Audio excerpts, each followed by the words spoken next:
और अगर आज भी तुमने कायरता का परिचय दिया तो जिस तरह से साकेत तुम्हारा छीन लिया गया उस तरह से बोध गया भी आपसे छीन लिया जाएगा। ये जबरदस्ती विष्णु का अवतार बुद्ध को बताते हैं, इसके कोई प्रूफ नहीं है। ये जबरदस्ती ब्राह्मणीकरण बुद्ध का करना चाहते हैं। जिस तरह से रविदास का ब्राह्मणीकरण कर दिया, कबीर का ब्राह्मणीकरण कर दिया, ये बाबा साहब का भी ब्राह्मणीकरण करना चाहते हैं। इसलिए उनका धर्म अलग है। भारत बुद्ध की भूमि है, आगे भी रहेगी।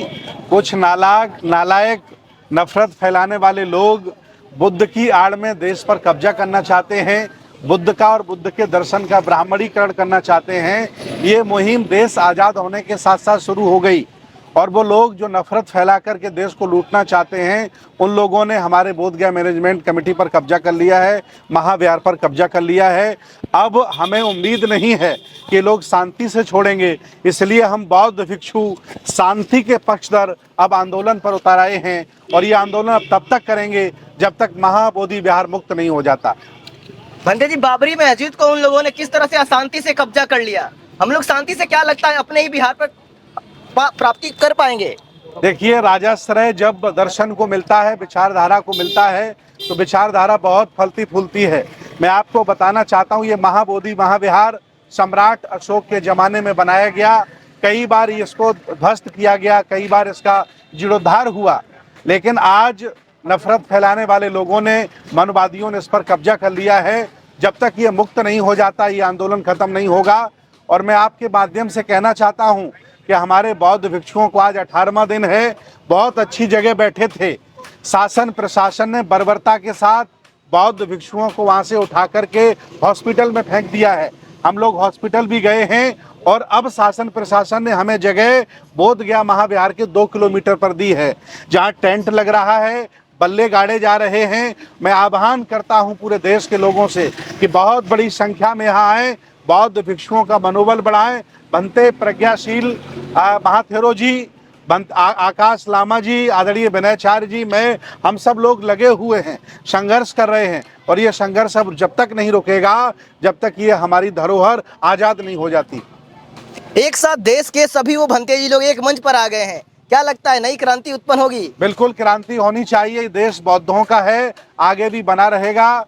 कुछ मनमुटाव आपस में थे विचारधारा को लेकर के, वो सब दूर हो गए हैं। अब बहुत बड़ी क्रांति होगी। हमने पूरे देश में आह्वान किया है, कई एमपी लोगों से बात की है, कई एमएलए लोगों से बात की है कि इस मुद्दे को वो सदन में भी उठाएं, क्योंकि लड़ाई एक तरफ से लड़के हम कामयाब नहीं होंगे, हमें चारों तरफ से लड़ना होगा। सामाजिक, धार्मिक, राजनीतिक, आर्थिक, अंतर्राष्ट्रीय मुद्दे पर भी हमें वार्ता करनी पड़ेगी। यूएनओ को भी हमें टच करना पड़ेगा ताकि सरकार मजबूर हो जाए और बौद्धों की विरासत बौद्धों के हाथों में दे दे।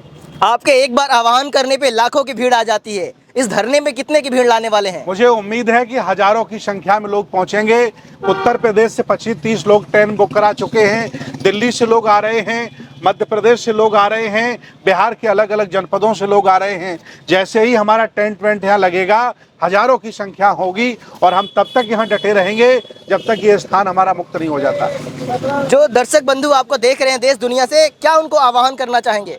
मैं सभी से आह्वान कर रहा हूँ, यहाँ तमाम बौद्ध भिक्षु रह रहे हैं, उनके खाने की व्यवस्था की जाए, उनके पानी की व्यवस्था की जाए। आप सब लोग तन मन धन से सहयोग करिए और बड़ी संख्या में अपने घरों से निकल कर के आइए। और अगर आज भी तुमने कायरता का परिचय दिया तो जिस तरह से साकेत तुम्हारा छीन लिया गया उस तरह से बोधगया भी आपसे छीन लिया जाएगा। फिर आगे कुशीनगर की बारी आएगी। मैं आपको बताना चाहता हूँ, 4 तीर्थ भगवान बुद्ध के हैं, चारों हमारे गुलाम हैं, चारों दूसरों लोगों ने कब्जा कर लिया है। 3 जगह भारतीय पुरातत्व सर्वेक्षण का कब्जा है और बोधगया में ब्राह्मणों का कब्जा है।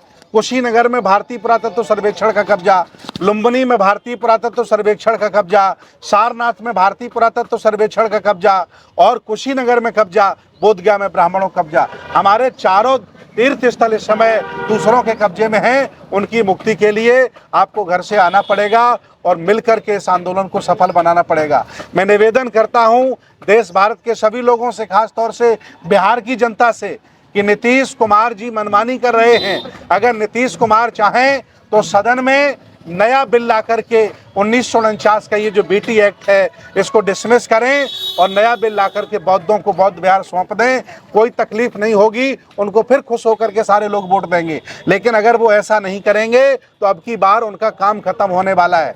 मैं केजरीवाल का घर घेरने गया, हमने घोषणा की केजरीवाल आप जा रहे हो, आप देख सकते केजरीवाल की सरकार चली गई। अब हम नीतीश कुमार को चैलेंज कर रहे हैं, अगर आपने बौद्ध भिक्षुओं की बात न मानी, बौद्ध भिक्षुओं की न्याय की आवाज नहीं सुनी तो आपकी भी कुर्सी बचने वाली है। बचने वाली नहीं है, मैं दावे के साथ कह रहा हूँ। भंते जी, जो अंदर भंते जी लोग हैं वो बिल्कुल आप लोगों की तरह ही हैं, तो आखिर आप लोगों में उनमें क्या अंतर है कि उनको बाहर आप लोग करना चाहते हैं? देखिए, जो बौद्ध भिक्षु हैं, जो गुलामी करके बैठे हैं, बोध गया मैनेजमेंट कमेटी में पुजारी हैं, वो हमारे किसी काम के नहीं हैं, क्योंकि उन्होंने गुलामी स्वीकार कर ली है, मनुवाद की, ब्राह्मणवाद की। उन्हें खाने पीने को बढ़िया मिल रहा है, मजे काट रहे हैं। लेकिन ये देश चाहता है, पूरी दुनिया चाहती है, पूरा भारत चाहता है, विश्व लेवल के बौद्ध चाहते हैं कि हमारा तीर्थ स्थल मुक्त होना चाहिए। ये जो अंदर भिक्षु बैठे हैं इनको भी बाहर निकाला जाए और पुनः नया बिल बना करके सरकार बौद्धों को ये सौंपे, ताकि हम ईमानदारी से बौद्धों की संपत्ति पर बौद्धों का कब्जा एहसार करा सकें। धन्यवाद। बौद्ध भी हिंदू है, वादी कहते हैं कि बौद्ध भी हिंदू है। वो कहते हैं, जबरदस्ती कहते हैं। मैं अपने आप को हिंदू नहीं मानता, ना हमारा कल्चर उनसे मिलता है, ना उनसे हमारा दर्शन मिलता है। हिंदू धर्म बौद्ध धर्म का पार्ट हो सकता है। 1000 साल पुराने चले जाइए, जो महायानी परंपरा है उसका बदला हुआ रूप हिंदू धर्म है। हिंदू धर्म का पार्ट बौद्ध धर्म नहीं है, बौद्ध धर्म का पार्ट हिंदू धर्म है। ये जबरदस्ती विष्णु का अवतार बुद्ध को बताते हैं, इसके कोई प्रूफ नहीं है। ये जबरदस्ती ब्राह्मणीकरण बुद्ध का करना चाहते हैं। जिस तरह से रविदास का ब्राह्मणीकरण कर दिया, कबीर का ब्राह्मणीकरण कर दिया, ये बाबा साहब का भी ब्राह्मणीकरण करना चाहते हैं। इसलिए उनका धर्म अलग है। मैं मांग करता हूं पर्सनल मैरिज एक्ट हमें दिया जाए, हमें अलग शमशान दिया जाए, पर्सनल लॉ हमें दिया जाए और हमारे पूजा स्थल अलग होंगे। हमारा जो बौद्धों की जो प्रक्रिया है पूजा पद्धति की, जीवन जीने की, वो अलग है। हमसे उससे कोई लेना देना नहीं है, उनका धर्म अलग है। पूरी दुनिया में बौद्ध रहते हैं, ईसाई रहते हैं, मुसलमान रहते हैं, भारत में भी बौद्ध रहते हैं। हम लोगों से, हिंदुओं से कोई लेना देना नहीं है।